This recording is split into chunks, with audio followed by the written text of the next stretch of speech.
पंचशील ध्वजाचा पंचशील ध्वजाचा बुद्धं शरणं गच्छामि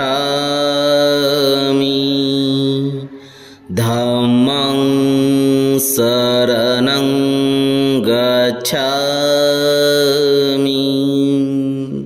संघं शरणं गच्छामि बुद्धं शरणं गच्छामि धम्मं शरणं गच्छामि संघं शरणं गच्छामि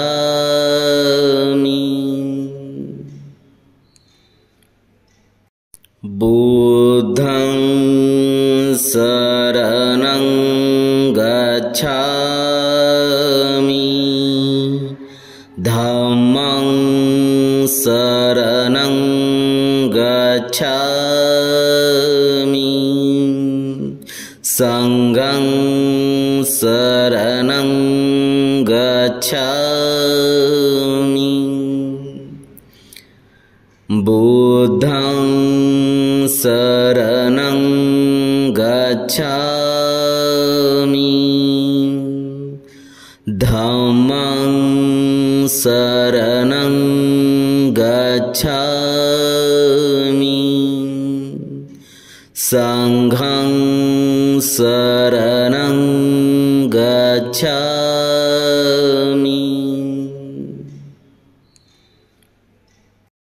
बुद्धं शरणं गच्छामि धम्मं शरणं गच्छामि संघं शरणं गच्छामि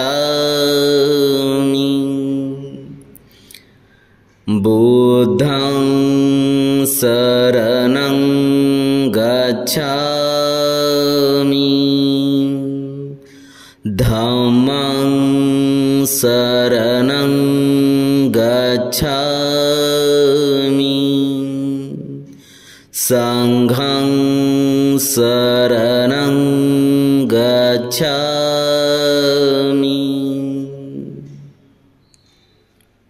धम्माचा पंचशील ध्वजाचा पंचशील ध्वजाचा धम्मभूमी देवरोड ते दीक्षाभूमी नागपूर या ठिकाणी जाण्यासाठी धम्मरथ आलेला आहे। या धम्मरथाचं पंचशील बुद्धविहार लोकशाहीर अण्णाभाऊ साठे नगर निगडी त्याचप्रमाणे सम्राट अशोक बुद्धविहार पीसीएमसी कॉलनी निगडी यांच्या वतीने सहर्ष स्वागत करीत आहोत। या ठिकाणी धम्मरथामध्ये सहभागी झालेल्या धम्म बांधवांचं सर्वांचं या ठिकाणी सहभागी झालेल्यांचं सर्वांचं मनापासून स्वागत त्यांचं स्वागत करायचं आहे। गौतम बुद्धांचा जय असो, डॉक्टर बाबासाहेब आंबेडकरांचा जय असो, डॉक्टर बाबासाहेब आंबेडकरांचा जय असो। या ठिकाणी सम्राट अशोक बुद्धविहार पीसीएमसी कॉलनी त्याचप्रमाणे पंचशील बुद्धविहार निगडी यांच्या वतीनं बिस्किटचे पुढे व पाण्याच्या बाटल्या दान स्वरूपात देत आहे। मी प्रशांत रणदिवे आणि संजय साळवे दीपक यांना विनंती करतो। बुद्धं शरणं गच्छामि धम्मं शरणं गच्छामि संघं शरणं गच्छामि माध्यमातून निघालेला धम्मरथ गेली 16 वर्ष अविरत कार्यरत आहे। चाल्यापासून ते बांध्यापर्यंत आणि खेड्यापासून ते शहरापर्यंत असा हा धम्मप्रचार करणारे आदरणीय बाबू सर, त्याचप्रमाणे या ठिकाणी उपस्थित असलेले सामाजिक कार्यकर्ते आदरणीय सचिन दुबाळे साहेब, त्याचप्रमाणे मेजर समता सिंधार सावंत साहेब, त्याचप्रमाणे ज्यांनी राष्ट्रपती, उपराष्ट्रपती, पंतप्रधान यांच्या ताफ्यामध्ये काम केले असे मेजर जाधव आणि या ठिकाणी उपस्थित असलेल्या माजी नगरसेविका वैशाली उबाळे, आमचे सैनिक बौद्धाचार्य सुरोशी साहेब, त्याचप्रमाणे विभागाचे कोषाध्यक्ष रिकीबे साहेब, त्याचप्रमाणे आपल्या भीमशक्ती नगरचे क्रियाशील कार्यकर्ते आणि धम्मवान उपासक असे राम बनसोडे साहेब आणि उपस्थित या ठिकाणी रोज ग्रंथ पठण करतात मुंबरे साहेब, त्याचप्रमाणे विठ्ठल नवगिरे गुरुकुळे साहेब, आत्ताच उपस्थित झालेले युवा कार्यकर्ते तुषारजी जगताप, त्याचप्रमाणे साधुराणा कांबळेच ना हो, जेम्समध्ये खूप छान आहे प्रवीण सुरवसे, त्याचप्रमाणे धावरे साहेब, जगताप साहेब, नवीन बौद्धाचार्य झाला आमचा सुरवसे दिपक आणि त्याचप्रमाणे या ठिकाणी उपस्थित असलेल्या सर्व माझ्या माता भगिनींनी सर्वांना सविनय जय भीम. या ठिकाणी आदरणीय सरांना विनंती करतो की आपल्या ठिकाणी पुष्पपूजा करा. भगवान गौतम बुद्धांचा भगवान गौतम बुद्धांचा फोटो घे ना आपल्या कॅमेऱ्यामध्ये आपल्यासाठी आपल्यासाठी फोटो घे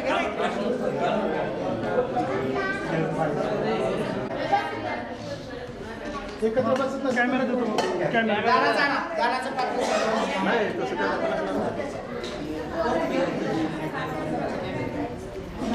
मावशी या ना, यांना घ्या, शेजारी घ्या, घ्या दाबून. चला फोटो मध्ये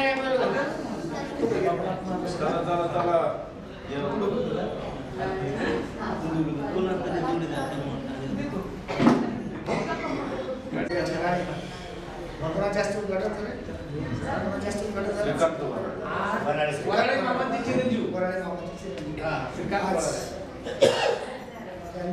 त्यांनी बाबासाहेबांचे समवेत काम केलेले असे वराळे मामा त्यांचे चिरंजीव यांच्या हस्ते आज दंबरथाला झेंडा दाखवून तो नागपूरच्या दिशेने निघालेला आहे.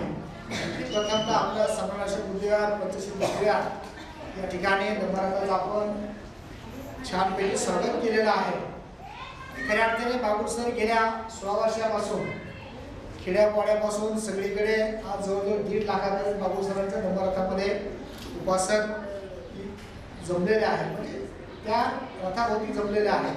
त्याचं कारण की धम्म हा प्रत्येकाला माणसाला माणूस प्रेम द्यायला शिकवतो, धम्मासोबत राहतो, धम्मासोबत जो राहतो तो माणसाशी जोडला जातो. कारण माणूस धम्म सांगतो की माणसाने माणसाशी माणसासारखं वागलं पाहिजे, म्हणून त्या भावनेतनं सगळी माणसं जोडलेली आहेत. आणि बाबासाहेबांनी आदेश दिल्याप्रमाणे की माणसाने भारतातल्या प्रत्येक बौद्धाने धम्माचा प्रचार आणि प्रसार हा केला पाहिजे.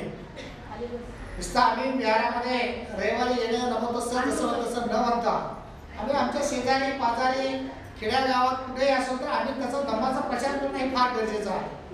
तर जगात एक असा धम्म आपल्या बापाने आपल्याला दिलेला आहे की तो जगामध्ये ज्याने ज्याने बुद्ध धम्म स्वीकारला त्याच प्रगतीपथावर आहे. आणि म्हणून या ठिकाणी आज आपल्या या सम्राट बुद्धविहार आणि पंचशील बुद्धविहाराच्या वतीनं आपण आदरणीय बागुल सरांचं धम्मरथाचं जे सारथी आहे, सर्व उपासक उपासिका त्यांच्यासोबतची कार्य मंडळी आहेत, या सर्वांना आणि धम्मरथाला सम्राट आश्रम बुद्धविहार, पंचशील बुद्धविहार आणि तालुका फळबाग अध्यक्ष या नात्याने धम्मरथाला अतिशय मंगलमय वातावरणामध्ये नागपूरपर्यंत पोहोचावा, आनंदमय वातावरणामध्ये त्यांचं सगळ्यांनी स्वागत होईल अशी अपेक्षा बाळगतो आणि धम्मरथाला खूप खूप शुभेच्छा देतो. नमो बुद्धाय, जय भीम. दादा सरच मान्यवर सगळ्यांचेच नाव मला घेणं शक्य नाही आहे. सर्वांचं या ठिकाणी मी या दोन्ही विहाराच्या वतीनं स्वागत करतो. धम्मरथामध्ये सहभागी झालेल्या सर्व उपासक उपासिकांचं मनापासून स्वागत करतो. या रथाचा धम्मरथाचा इतिहास आपल्या सर्वांना माहिती आहे. गेल्या 16 वर्षापासून आदरणीय दिवा बागुल सर हा धम्मरथ नागपूरला नेण्यामागचा उद्देश काय, म्हणजे फक्त देखावा आहे का, तर नाही. या धम्मरथाच्या माध्यमातून धम्माचा प्रचार आणि प्रसार होतो. धम्माचा प्रचार आणि प्रसार होतो. आपण धम्मचक्र प्रवर्तन दिन साजरा का करतोय? तर धम्मचक्र प्रवर्तन दिन साजरा करतोय परिवर्तन होण्यासाठी. आणि हे परिवर्तन होत असताना या सारखे कार्यक्रम राबवले तरच धम्माचं परिवर्तन होणार आहे. आज किती मोठ्या विहारामध्ये किती उपासक उपासिका आहेत, भारतीय बौद्ध महासभेचे पदाधिकारी आहेत, किबे सर आहेत, मच्छिंद्र कदम आहेत, सुरेश सर, बाकी सर्व पदाधिकारी आहेत. सर्व का जमा झाले? तर धम्मरथ म्हणजे काय? तो दीक्षाभूमीकडे चाललेला आहे, परिवर्तनाकडे चाललेला आहे. या धम्मरथामध्ये सहभागी झालेले खरोखर माझ्या दृष्टीनं, आमच्या सर्वांच्या दृष्टीनं पूजनीय आहे. मी आता जगताप सरांचे धर्मबंधू त्यांना विचारलं, सर तुम्ही चाललात का? तर त्यांचं वय मला वाटतं 70-75 तरी असेल याचं. तर त्याने म्हटलं माझ्या पायाचा आजार आहे, जगताप ताई चाललेला आहे.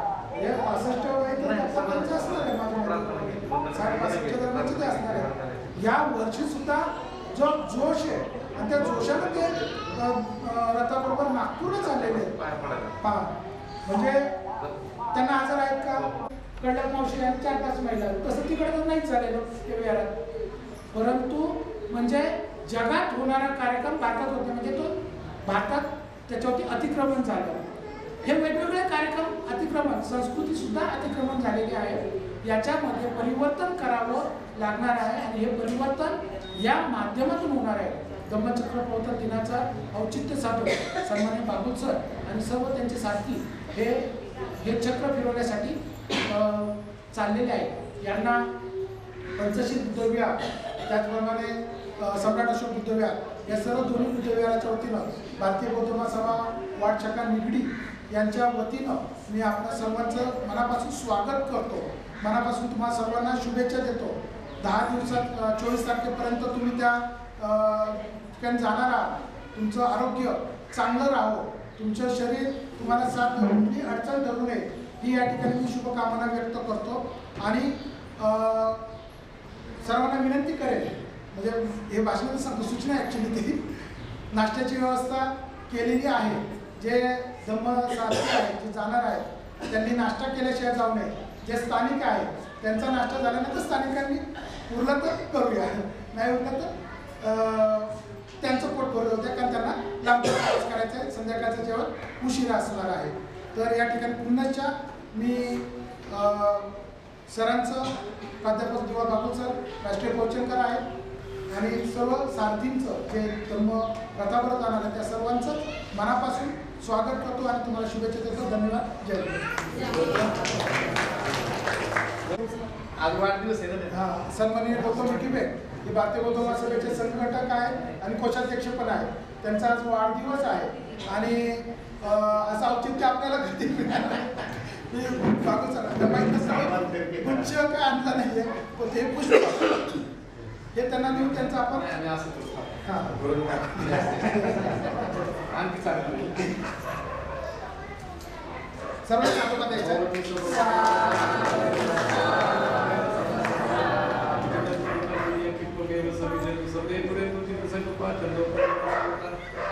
संपत्ती सर्व संपत्ती देवतो तो निवान संपत्ती इनाते समित्यतु बोला. सम्राट अशोक बुद्धविहाराचे सर्व कार्यकारिणी, सम्राट अशोक बुद्धविहार आणि आपलं पंचशील बुद्धविहार या दोन्ही बुद्धविहाराच्या कार्यकारिणी या ठिकाणी उपस्थित असलेले सर्व बौद्ध उपासक उपासिका यांना माझा प्रेम देवी. आज आपल्याला आणि त्या सुरुवातीचा मी एक छोटासा कण आहे. ज्या वेळेस बाबुल सरांनी या धम्मरथाला सुरुवात केली त्यावेळी मी बाबुल सरांच्या बरोबर नागपूरला आम्ही पायी गेलेलो आहे. आणि हा जो धम्मरथ आहे तो आजपर्यंत 16 वर्ष झालं बाबुल सरांनी अतिशय जोमाने आणि मेहनतीने या ठिकाणी घेऊन निघालेले आहेत. त्यांच्या या धम्मरथाचा जो सोहळा आहे हा सोहळा मी दीक्षाभूमी या ठिकाणी पाहिलेला आहे. आणि म्हणूनच सांगतो की अजूनही या ठिकाणी या धम्मरथाबरोबर सगळ्यांनी या ठिकाणी उपस्थित राहावं. ज्यांना जाण्याची इच्छा असेल त्यांनी जाऊन आजमावून पाहावं की या रथाबरोबर जाऊन आपण काय कमवतो आणि आपल्याला काय मिळतं. त्याचं जिवंत उदाहरण म्हणजे मी आहे. या ठिकाणी आजच्या या धम्मरथाला माझ्या रिकिबे कुटुंबियाच्या वतीनं भारतीय बौद्ध महासभा पिंपरी चिंचवड पुणे जिल्हा तसेच ठोकराच्या वतीने या ठिकाणी हार्दिक शुभेच्छा देतो. या ठिकाणी थांबतो. जय भीम, नमो बुद्धाय, जय श्रीराम. वैशुताई शांतीचा संदेश देणारे महाकारुणिक उत्थानक भगवान गौतम बुद्ध बोधिसत्व महाराज डॉक्टर बाबासाहेब आंबेडकर यांच्या विचारांना प्रतिमांना अभिवादन. उपस्थित उपासक उपासका सर्वांना जय भीम. आज या ठिकाणी आपण धम्मभूमी देवरोड ते दीक्षाभूमी नागपूर या ठिकाणी हा धम्मरथ बाबू सरांच्या माध्यमातून घेऊन चाललेलो आहोत. 16 वर्ष झालेली आहेत हा रथ जातं आणि ज्या दिवशी हा रथ येणार आहे असं कळल्यानंतर सगळ्याजण अगदी आतुरतेने त्या रथाची वाट बघत असतात की हा आमच्या भागात कधी येणार आहे. आणि ते आनंदाचं वातावरण सगळीकडं बाबू सरांच्या माध्यमातून एक पसरलेले आहे. का तर हा रथ ते संपूर्ण शहरामध्ये फिरवतात आणि शहरात फिरवल्यामुळे सगळ्यांना ती माहिती झाली आता की धम्मरथ येणार आहे. आणि रथ आल्यामुळं आपल्याला त्याचं स्वागत करून तो आनंद मिळतोय आणि आपल्या मुलांवर जे पुढच्या पिढीवर जे संस्कार होत आहेत धम्माचे त्या रथाच्या माध्यमातून अजूनच त्याच्यामध्ये भर पडते. मुलांना कळते की हा रथ दीक्षाभूमीला बांधलेला आहे. तर त्यामुळं मी सर्व महिलांना अशी विनंती करेन की ज्या दिवशी रथ यायचं आहे त्या दिवशी आपण आपल्या मुलाबाळांसहित त्या रथाच्या स्वागताला आपण हजर व्हायचे. कारण का आता आपल्या मुलांना कळायला पाहिजे त्यासाठी आणि त्यांना ती आवड निर्माण झाली पाहिजे. ती आवड निर्माण झाली तर ते विहारात सुद्धा येतील. कारण आत्ताची मुलं विहारात यायला कंटाळा करतायत. आपण जर त्यांना विहारात आणले तरच ते येतील. तर अशा या कार्यक्रमातून आपण मुलांना नेऊया आणि त्यांना ती आवड निर्माण करूया. तर या माध्यमातून मी सरांना आणि त्यांच्या संपूर्ण रथाबरोबर जी टीम आहे जे काम करते आणि हा रथ मला वाटतं गमजेमध्ये तयार होत असतो आणि गमजे माझ्या माहेरच आहे. त्याच्यामुळे तिथून हा रथ आणि तिथले सगळे जे माझ्या माहेरचे लोक आहेत ते सगळे रथाचं रक्षण करत असतात आणि तो रथ तिथून निघाल्यामुळं अजूनच त्याच्याबद्दल मला खूप कौतुक वाटतंय. त्यांची सेवा करण्याची संधी माझ्या माहेरच्यांना मिळाली. सर्वांनाच मी शुभेच्छा देते आणि पुढील प्रवास तुमचा चांगला हो, तुमचं आरोग्य सगळ्यांचं चांगलं राहावं अशा शुभेच्छा देऊन थांबते. जय हिंद. डॉक्टर बाबासाहेब आंबेडकर वसाहत सेक्टर नंबर 22 या परिसरामध्ये सम्राट अशोक बुद्ध विहार, पंचशील बुद्ध विहार या दोन्ही बुद्धविहाराच्या संयुक्त विद्यमाने या ठिकाणी धम्मभूमी देवरूड ते दीक्षाभूमी नागपूर असा हा प्रवास या धम्मरथाचा चाललेला आहे. तर या धम्मरथाचं या ठिकाणी या दोन्ही बुद्धविहाराच्या वतीने या ठिकाणी प्रथम स्वागत होत आहे आणि ते स्वागत या ठिकाणी बऱ्याच दिवसापासून चालू आहे. इथून हे पुढे चालू राहणार आहे आणि त्याचप्रमाणे आम्ही सुद्धा बागुल सरांच्या सोबत सातत्याने आहोत आणि इथून पुढेही राहणार आहोत. जोपर्यंत आपण जिवंत आहे मी स्वतः पुढच्या महिन्यात पण जायचं. तो पुढच्या महिन्यात बुद्धविहाराला पण जाणार आहोत सरासोबतच. पुढची 20 तारीख आता ही सोडून पुढची 20 नोव्हेंबर. तर या ठिकाणी मी जास्त काही नाही बोलता या ठिकाणी या धम्मरथासोबत जे आहे धम्म सारथी यांचं सर्वांचं जीवन आणि आयुष्य आणि त्यांचं दीर्घ सुख समृद्धीचं राहावं आणि त्यांना आरोग्य चांगलं लाभावं या ठिकाणी शुभेच्छा व्यक्त करतो. आणि मी सुरवशी परिवारच्या वतीने भारतीय बौद्ध महासभेच्या वतीने ख प्रभाग तालुका या संस्कार उपाध्यक्षाच्या वतीने या ठिकाणी यांना सर्वांना शुभेच्छा व्यक्त करतो. आणि डॉक्टर बाबासाहेब आंबेडकर, माता रमाई, माता सावित्रीबाई यांच्या प्रतिमेस विचारास अभिवादन. धम्म आत्ता सगळ्यांनी सांगितलं. मला तर याविषयी जास्त काही माहिती नाही आहे, परंतु आज जी धम्माची किंवा या रथाची जी माहिती आहे ही या मोठ्याल्यांकडनं माहिती मिळाली. माझ्या मोठ्या बहिणीची नातवंड म्हणजे माझीच नातवंड. तर त्या नातवंडांनी त्यापैकी 1 ते 2 जणांनी मला सकाळी विचारलं, आई आपल्याला ते धम्म रथाला जायचं आहे, आता हा रथ कुठे जाणार आहे, पंढरपूरला जाणार आहे का? त्यांनी मला सकाळी विचारलं की हा पंढरपूरला जाणार आहे का? मग आता तिथं आपण सगळेजण जमून तिथं ते टाळ वाजवायचे, तिथं ते हे करायचं आहे का, चहा वाटप वगैरे करायचं आहे का? म्हणजे त्यांना वाटलं की पालखीचा सोहळा कसा असतो तसंच हा धम्मरथ म्हणजे की तिथं पालखीचा सोहळा किंवा हा पंढरपूरला जाणारा सोहळा आहे. मग त्यांना मी सांगितलं, त्या नातवंडांना मी घेऊन आले सांगते, कारण ही माहिती त्यांच्यापर्यंत पोहोचावी म्हणून मी त्यांना आवर्जून या ठिकाणी घेऊन आले. आणि आत्ता हे बागुल सरांच्या माध्यमातून या सगळ्यांच्या धर्माच्या माहितीतून त्या मुलांना ती माहिती मिळाली की हा रथ कशाचा आहे, पंढरपूरचा आहे की आपल्या दीक्षाभूमीचा आहे, ही माहिती त्या मुलांपर्यंत पोहोचली. आणि असंच त्या धम्माच्या माध्यमातून आमच्या पुढच्या पिढीला ही माहिती सतत मिळत जावी. आणि हा रथ नेणारे जे माझे बांधव आहेत त्या सर्वांना पुढच्या वाटचालीसाठी शुभेच्छा. त्यांच्या पुढच्या वाटचालीला त्यांच्या शरीराने व्यवस्थित साथ द्यावी ही शुभेच्छा. जय भीम. परमपूज्य डॉक्टर बाबासाहेब आंबेडकर यांना अभिवादन करतो. सम्राट अशोक बुद्ध विहार आणि पंचशील बुद्ध विहार या दोन्ही विहारांच्या वतीने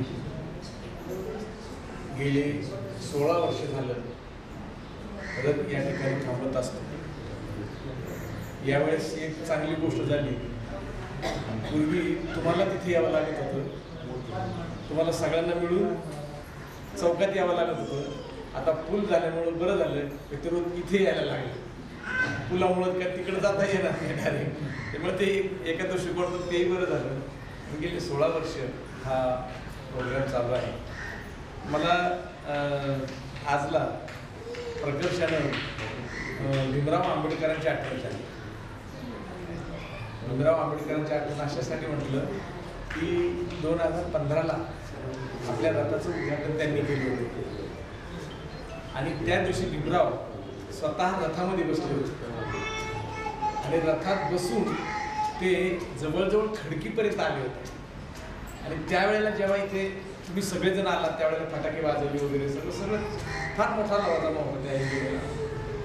आणि जेव्हा ते भीमराव आंबेडकरांनी जेव्हा ते पाहिलं, ते पाहिल्याच्या नंतर त्यांना खूप खूप फार वेगळी आशा निर्माण झाली.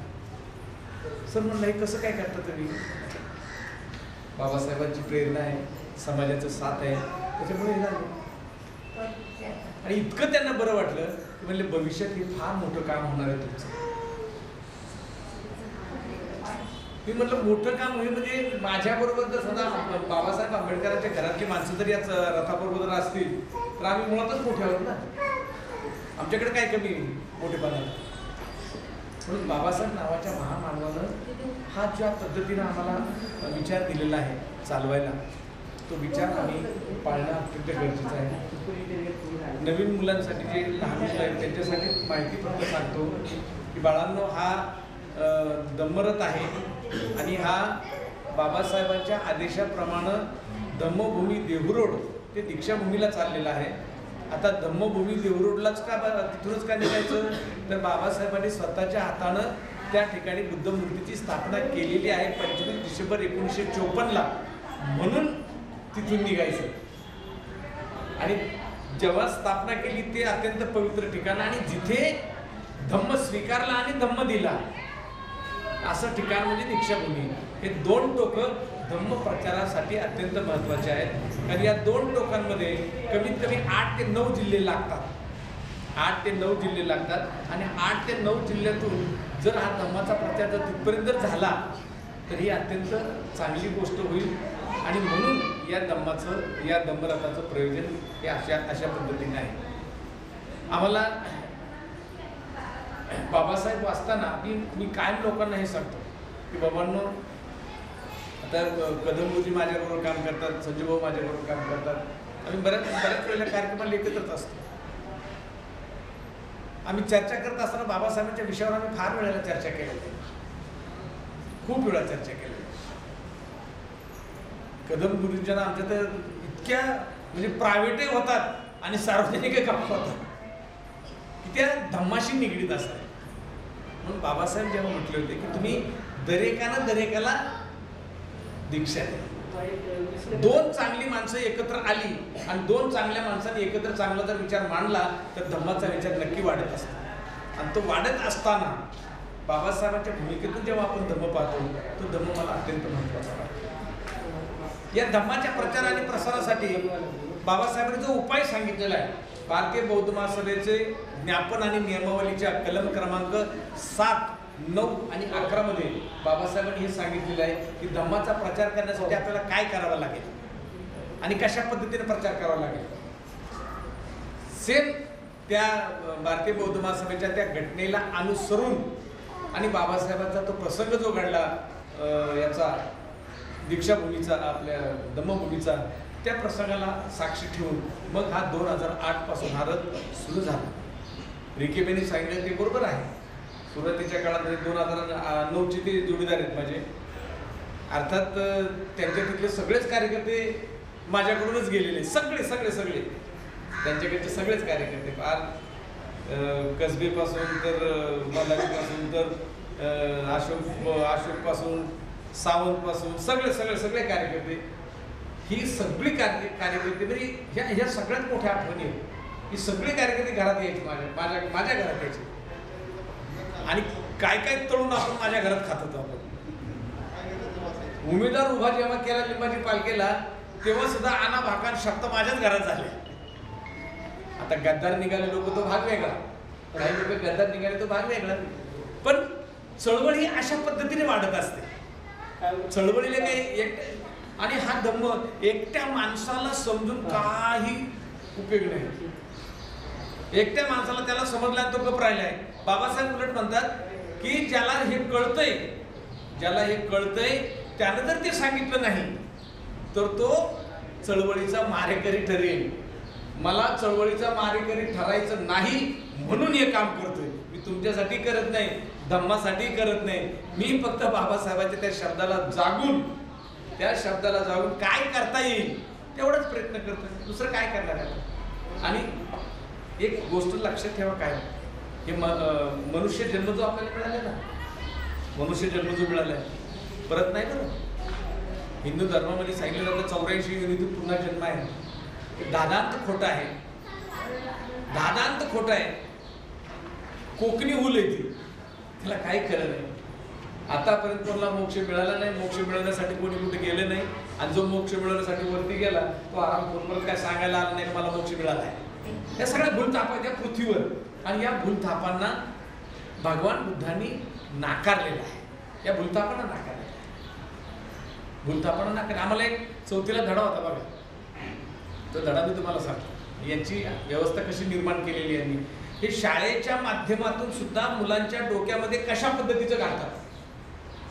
आम्हाला 3रीला धडा होता आणि आमचे गुरुजी, माझ्या गुरुजीचं नाव पुष्कर गुरुजी, वडारी समाजाचे होते. पुष्कर गुरुजी दत्ताचे भक्त होते ते, वडारी समाजाचे, पण फार चांगला माणूस, फार चांगला. तो धडा आम्हाला शिकवायला तो होता.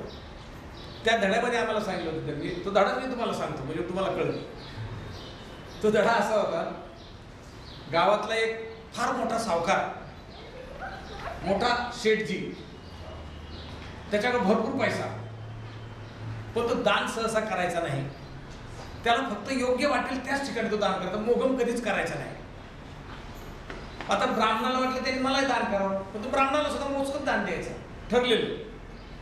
मग सत्यनारायणचे किती घेणार एवढे, याचे किती घेणार दान जा बरं. ब्राह्मणांनी एक आयडिया केली, काय म्हणला हा असा आहे नाही का, ब्राह्मण असतो, ब्राह्मणाला त्याला जर असं वाटलं का समाजाला लुटायचं तर फार वेगवेगळ्या आयडिया त्यांच्याकडे. त्याने आयडिया काय केली, त्या दिवशी पौर्णिमा होती. पौर्णिमाच्या दुसऱ्या दिवशी हा ब्राह्मण माणूस शेठजीकडे गेला आणि शेठजीला सांगितलं, शेठजी म्हणजे काय, मला फार आज आनंद वाटला आणि मी सद्गतीत झालो. म्हणजे काय झालं, काय नाही म्हणलं, तुमची आई आणि बाप दोघेही माझ्या स्वप्नात आले. म्हणजे त्यांना जाऊ तर 15-20 वर्ष झाले. हो ना, 15-20 झाले असतील, मला माहित नाही, पण ते दोघे स्वप्नात आले. म्हणजे माझ्या तुझ्याकडे कशी काय करते का, माझ्या पण माझ्याकडे यायला पाहिजे ना. नाही पण म्हणलं आले. बरं म्हणलं ठीक आहे, काय हरकत नाही, खरं सांगा, खरंच आले का. हा म्हणलं खरंच आले. म्हणजे मग काय सांगितलं, आईने काय सांगितले, बापाने काय सांगितले. काय नाही, त्यांनी असं सांगितले की आम्हाला दोघांनाही जांभळं खायची इच्छा झाली. काय खायची इच्छा झाली म्हणे? जांभळं. आता उन्हाळ्याचे दिवस होते जरा, नुकताच वैशाख लागलेला आहे ना. आता उन्हाळ्याच्या दिवसात जांभळं काही मिळत नाही. मग ब्राह्मणाची आयडिया बघा. मग तो म्हणला अरे आता तर जांभळं मिळत नाही ना, कसं काय खाणार? तर म्हणलं काय हरकत नाही, तुम्ही सोन्याचे करा, सोन्याचे करा आणि त्यांना अर्पण करा. म्हणजे त्यांना कसं काय? माझ्या खायला मी त्यांच्याकडे गेले ना, असं आहे का? काय हरकत नाही, पण मिळते ना त्यांना. हो म्हणलं. म्हणजे सोनाला सांगितलं मग जांभळाचं एक घड बनवून, 10-5 जांभळाचं एक घड बनवून देव बापाला आपल्या. त्याने टाकले सोनाराकडे करायला. हा बामून दुसऱ्या दिवशी सोनाराकडे गेला आणि त्याला सांगितलं हे बघ जांभळं जरा मोठी मोठी बनव, हलकट सारखे बारीक आहे. मग आता त्याने विचारले टपरे टपरे बनवले. आता ज्या दिवशी द्यायचं त्या दिवशी आंबेडकरवादी चिकित्सक कार्यकर्ता तिथे हजर झाला. आपण आंबेडकरवादीच म्हणूया आजचा. तो शहाणा माणूस तिथे हजर झाला आणि त्यांनी त्या ह्याला सांगितलं शेठजीला जाऊन, म्हणजे शेठजी फार चांगली गोष्ट आहे, तुम्ही वडिलांना काय देत आहात? जांभळं देतात, आईला जांभळे देतात. हो पण म्हणजे तो कार्यक्रम जेव्हा तुमचा होईल त्या टायमाला मी तिथे आलो तर चालेल का? का नाही, माझ्या आई बाबासाठी कोणी आलं तरी चालेल. मग म्हणलं अजून काही चार कार्यकर्ते आले तर चालेल का? हा म्हणलं चालेल ना, या सगळेजण या, पूजेत घालू आणि पूजेमध्ये त्याला अर्पण करून टाकू ना, म्हणजे आई बाबाला मिळतील ते. मग सगळे आंबेडकरवादी कार्यकर्ते सगळे आले. आता ते द्यायचे म्हटल्याच्या नंतर जो कार्यकर्ता पहिल्यांदा आला होता ना, तर मला द्यायच्या अगोदरच थांबा, उशिरा आला. मग आता द्यायचे तो मुद्दा उशिरा आला, उशिरा आला थांबा 2 मिनिटं थांबा, 2 मिनिटं थांबा. म्हटलं का? काय नाही म्हणले, तुमची आई काल रात्री माझ्या स्वप्नात आली. माझी आई माझ्याकडे येत नाही, यांच्याकडे कशी काय? आता मागा स्वर्गी म्हणलं. आता असलं तरी म्हणले तुमची आई अशी होती जेवढं तुमच्यावर प्रेम करायची तेवढं माझ्यावर करायचं, तेवढं आली माझ्याकडं. बरं म्हणले मग काय बाकीचं काय कसं आहे? सगळं ठीक आहे म्हणले. पण परवाला काय झाले, तुमचे वडील पडले. काय झाले? पडले. आणि पडल्यामुळं त्यांच्या खुब्याला काय झाले? मार लागलाय. म्हणजे मग आता काय नाही म्हणले, ते त्याचा उपाय आहे. म्हणजे काय? तिथं डाव द्यावा लागेल. डाव कसा देतो माहिती तुम्हाला? लोखंड तापवतात आणि डाव. तो पण त्याने ते खुरप यायला लावलं, आरामध्ये ठेवलं. तोपर्यंत ब्राह्मणाला काहीच माहित नाही, तोपर्यंत त्याला काहीच माहित नाही. आणि मग शेठजी म्हणला आता कसं काय द्यायचं बोटा? तर म्हणला एक काम कर ना, जांभळं कोणाला देणार आहे? म्हणजे ब्राह्मणाला. आपण असं करू ना, जर ब्राह्मणाला काय हातून जर तिकडे मिळतात, जर ब्राह्मणाला दान दिल्याने जर तिकडं हे मिळतंय जांभळं, तर ब्राह्मणाला डाक दिला की त्यांना डाक बसत ना बरोबर. मग ते उभे राहिले आणि त्यांनी डिक्लेअर केलं की मित्र हो, जशी यांची आई आणि वडील यांच्या स्वप्नात आले काकाजींच्या, आणि आज काकाजींना मोठी मोठी जांभळं मिळणार आहे. पण दुर्दैव असं त्यांचं की रात्री यांचे आई वडील माझ्या स्वप्नात आले आणि यांचे वडील पडल्यामुळे त्यांच्या डाव्या खुब्याला मार लागलेला आहे. आपल्याला तिथे डाव द्यावा लागला, कारण तो काय झाला, पिळला गेलाय. म्हणले मग आता काय नाही म्हणले, सगळी तयारी केलेली आहे, काकाजींना जांभळं दिले की काकाजींना डाव द्यायचा आपल्याला. काकाजी तिथून जे पळालं ही लोणकडी थाप आतापर्यंत धर्मामध्ये मारली आणि या लोकांनी आपल्याला वेड्यासारखं चुत्या बनवलं आणि आम्ही बनत राहिलो. आज बरं झालं, आज कोणता रंग आहे साडीचा?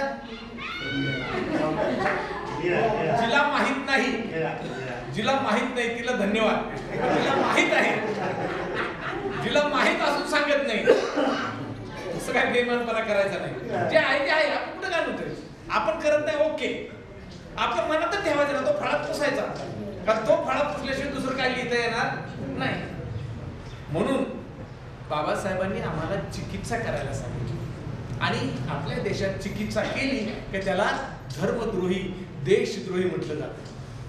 बाबासाहेबांना सुद्धा त्यांनी धर्मद्रोही, देशद्रोही म्हणून शिव्या दिलेल्या आहेत. बाबासाहेब इंग्रज धार्जीने अशा पद्धतीच्या शिव्या दिलेल्या आहेत त्यांनी. इतकं बाबासाहेबांशी ते वाईट वागलेले आहेत. पण आज संविधानाच्या माध्यमातून, स्वातंत्र्य समता आणि न्यायाच्या माध्यमातून जरी त्यांनी बाबासाहेबांना शिव्या दिल्या असतील तरी शिव्या देणारे जिवंत नाही, पण आपला बाप विचारानं जिवंत आहे. त्याची आपण लेकर आहोत. म्हणून त्या बापाचा आदेश आहे की माणसाला माणूस जोडण्यासाठी धम्माचा उपयोग झाला पाहिजे, माणसात माणूस गेला पाहिजे, माणुसकी वाढली पाहिजे, माणसामध्ये प्रेम करुणा माया ममता हे सगळं आलं पाहिजे. हे आल्याशिवाय धम्म वाढीस लागणार नाही. तो वाढीस लागावा म्हणून या धम्म अभियानाचं प्रयोजन. नमो बुद्धाय. जय भीम. चला जाऊ दे.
हा माझ्याकडे चाललंय.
अन्य कुठेही मिळेन शोधून तथागताचे शाश्वत सत्याचे शाश्वत सत्य स्वानुभवाने जाण साधन्या या जन्मी निर्वाण साधन्या या जन्मी कृष्णे कोटी दुःख निर्मिती कृष्णे कोटी दुनिया या जन्मी निर्वाण साधन्या या जन्मी निर्वाण अमृतवाणी ही बुद्धाची ऐक देऊनी ज्ञान साधन्या या जन्मी निर्वाण साधन्या या जन्मी निर्वाण साधन्या या जन्मी जवीन तुना अंकुर येती दुःख